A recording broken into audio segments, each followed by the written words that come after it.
தெற்கு அந்தமான் மற்றும் அதனை ஒட்டிய பகுதிகளில் அடுத்த 24 மணி நேரத்தில் உருவாகிறது புதிய காற்றழுத்த தாழ்வு பகுதி.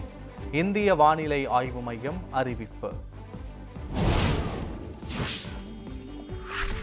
தமிழ்நாட்டின் வளர்ச்சியே இந்தியாவின் வளர்ச்சி.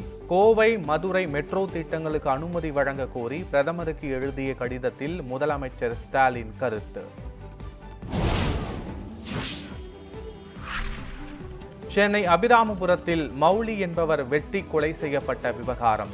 இந்திரா நகர் ரயில் நிலையம் அருகே பதுங்கியிருந்த ரவுடி விஜயகுமாரை காலில் சுட்டு பிடித்த காவல்துறை. அரசியல் கட்சிகள் நடத்தும் பொதுக்கூட்டங்கள், பேரணி போன்ற நிகழ்ச்சிகளில் மக்களின் பாதுகாப்புக்கு அந்தந்த கட்சிகளே பொறுப்பு. 16 வகையான விதிமுறைகள் அடங்கிய வழிகாட்டு நெறிமுறைகளை சென்னை உயர்நீதிமன்றத்தில் தாக்கல் செய்தது தமிழக அரசு. நெல்லை மாவட்டம் மேற்கு தொடர்ச்சி மலைப்பகுதியில் கனமழை பெய்து வருவதால் பாபநாசம் அணை ஒரே நாளில் 4 அடி வரை உயர்ந்துள்ளது. விவசாயிகள் மகிழ்ச்சி. திருவண்ணாமலை மாவட்டம் செங்கம் அடுத்த சாத்தனூர் அணையின் நீர்வரத்து வினாடிக்கு 500 கனஅடியாக உள்ளது. அணையின் நீர்மட்டம் 115.95 கணக்கிடப்பட்டுள்ளது.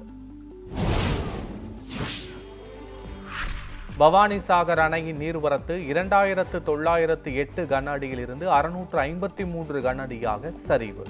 அணையிலிருந்து வினாடிக்கு 2900 கனஅடி நீர் வெளியேற்றம்.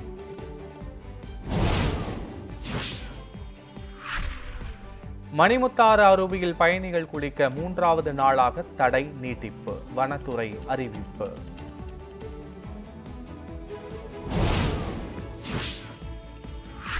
ஆறு ஆண்டுகள் தேர்தலில் போட்டியிடாத கட்சிகளின் அங்கீகாரம் ரத்து.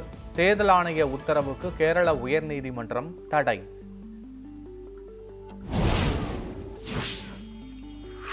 கேரளாவை அச்சுறுத்தி வரும் அமீபிக் மூளைக்காய்ச்சல். ஒரே மாதத்தில் 7 பேர் உயிரிழந்த நிலையில் பலி எண்ணிக்கை 40 உயர்வு.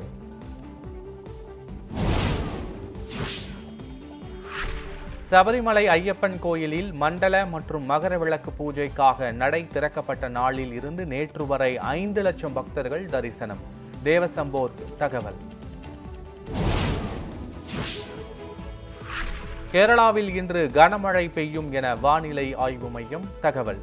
திருவனந்தபுரம், பத்தினம்திட்டா, கோட்டயம், இடுக்கி மாவட்டங்களுக்கு இன்று மஞ்சள் எச்சரிக்கை.